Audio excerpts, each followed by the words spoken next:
here. They've been touched on by each of the candidates here. Confined animal feeding operations came up, family farming, self-audit privilege. I don't know if you're aware of that debacle. I'll just throw one more out, and then we'll open it up to the assembled here.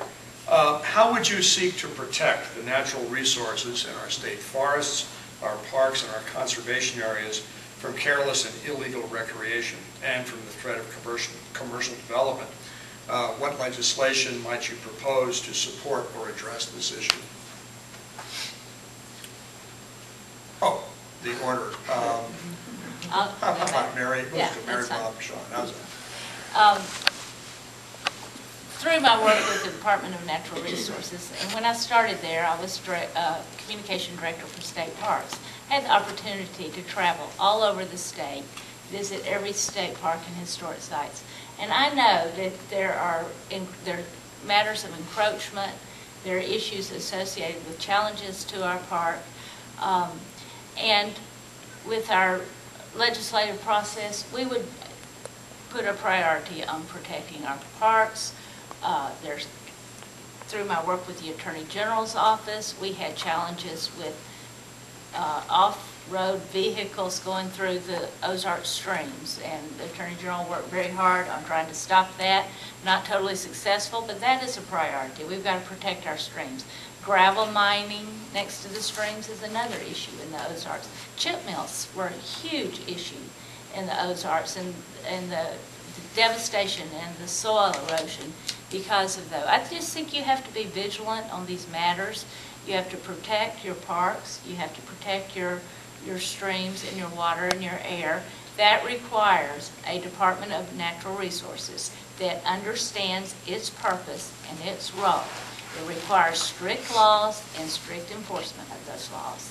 I've worked on that through the Attorney General's office. I championed that when I was with the Department of Natural Resources, and it really, literally breaks my heart to see what they've done to that agency, and that has to change.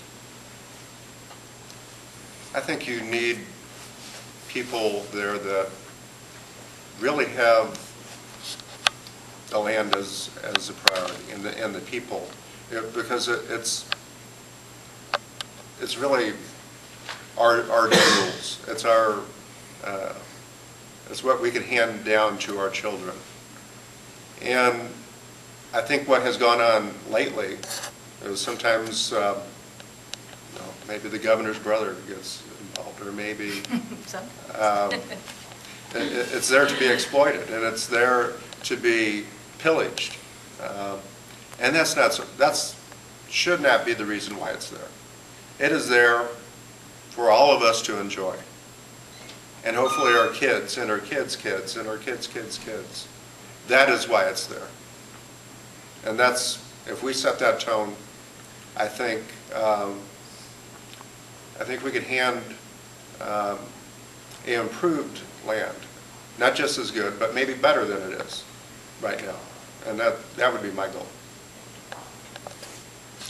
Okay, I'll tell you, I've lived, I forget now, I think it's 11 states that I've lived in, including one where 64% of the state was owned by the federal government, and that was predominantly recreation land, except for that land that was so, Idaho, and the land was so mountainous that you couldn't even get there.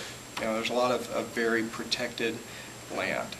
I've been to all 114 counties in Missouri, and I've never lived in a state that is so beautiful as various parts of Missouri. We've got a lot of land that's worth protecting, and the fact is that there's going to be a constant struggle between the people who want to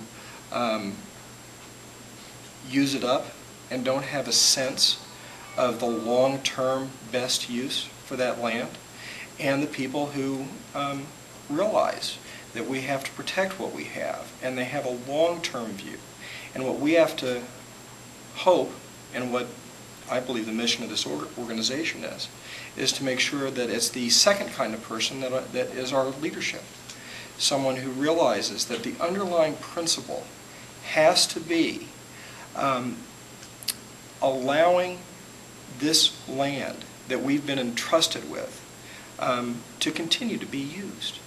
And that means, you know what, that means that there are fewer places where snowmobiles can go, or fewer places that can be hunted, or it means fighting clear cutting, it means those things. But to understand these things and how a person's going to act, you have to know what their underlying principle is. And to me, that's always going to be my underlying principle. Protecting this land and keeping it usable and valuable and beautiful for 100 years. Not for 10 years, not for 50 years, but for 100 years, for 500 years. And so everything I do is going to be with that in mind. Okay, I'm sure you'll